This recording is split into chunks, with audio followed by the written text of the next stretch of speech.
A few moments ago, we showed you a photo that John Lewis tweeted of civil rights leaders taking a knee in prayer and protest. Someone replied with a phrase that fits the moment. It reads, "If you ever wondered what it would be like to live in the civil rights movement and what role you would play, you're in it right now." Back with Dr. Cornel West and Paris Yard. Dr. West, I'm wondering, to Paris's point that this is disrespectful to the flag, that it's unpatriotic to do this during the national anthem, what do you say?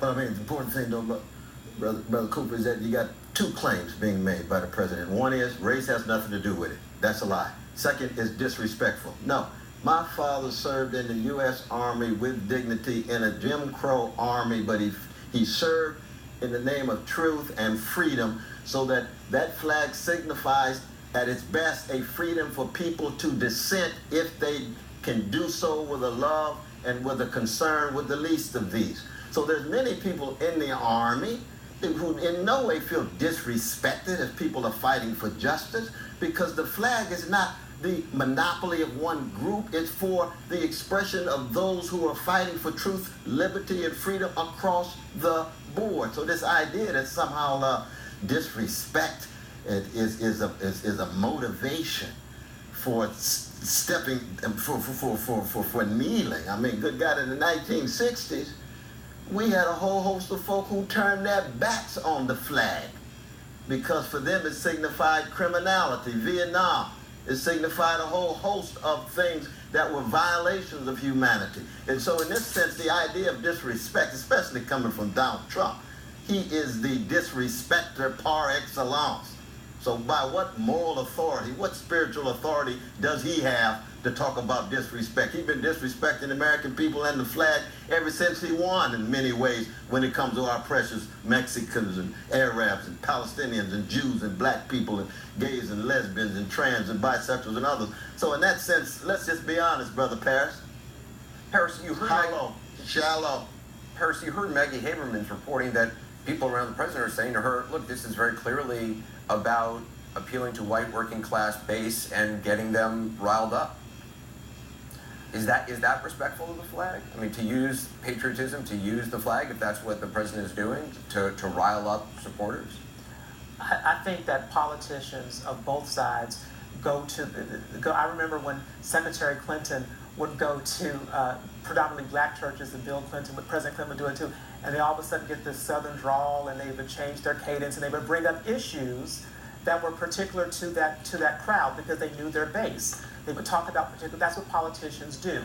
And I think what you saw what President Trump did is he knew that in Alabama, at a state that takes football very seriously, and in a campaign rally, that was going to be a soundbite that was really going to gain traction because he knew the base at that time in that place really took the issue of American patriotism very seriously and the flag very seriously.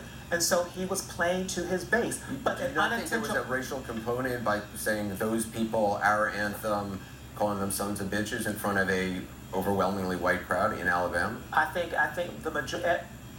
from now until the end of the year, if the president has a rally, the majority of the people, a political rally, the majority of the people that are going to be white. So we just have to get used to the fact that only 8% African Americans voted for him. So most times when there's a rally, it's going to be white. So we have to take that off the table. So you're saying race had nothing to do with this? I don't think race had anything to do with him calling out the fact that they were kneeling and being disrespectful to the flag, because I believe if they had been white athletes doing it, being disrespectful to the flag, it would still be wrong. It would still be disrespectful. And Dr. West, with all due respect, my grandfather from Fort Hill, Georgia, served in the military, and when he died honorably, when he died, the flag was put across his casket because he was discharged from the military honorably. He taught me and many in our family, when you walk into a restaurant, you take off your hat. When a woman gets up from the table, you stand up. When the flag is flown, you put your hand over your heart, you show respect. And also when the Black National Anthem is sung, you stand up and you respect that.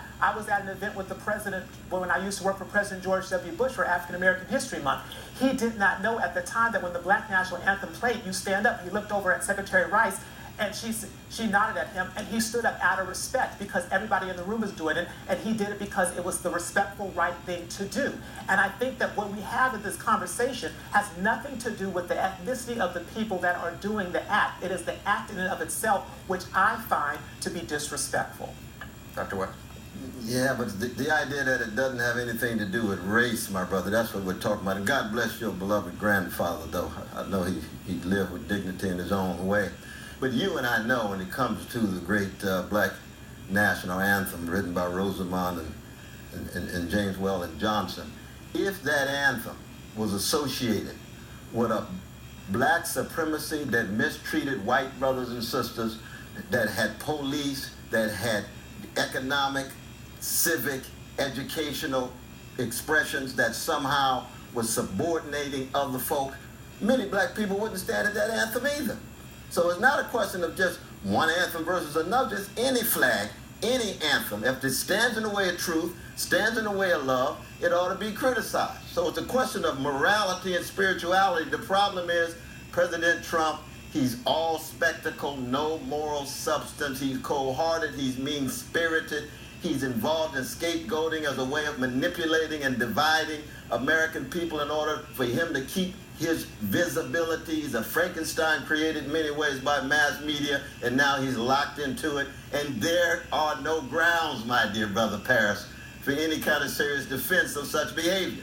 And I think 10 years from now, when you watch yourself on television, God bless you, you're going to say, oh my God, was I defending this kind of behavior of this kind of president, this kind of xenophobic president, this kind of president stirring such contempt toward the weak, such contempt toward the vulnerable? That has no spiritual and moral grounds whatsoever. I don't care what color the president is. I don't care who the president is. It just happens to be President Trump.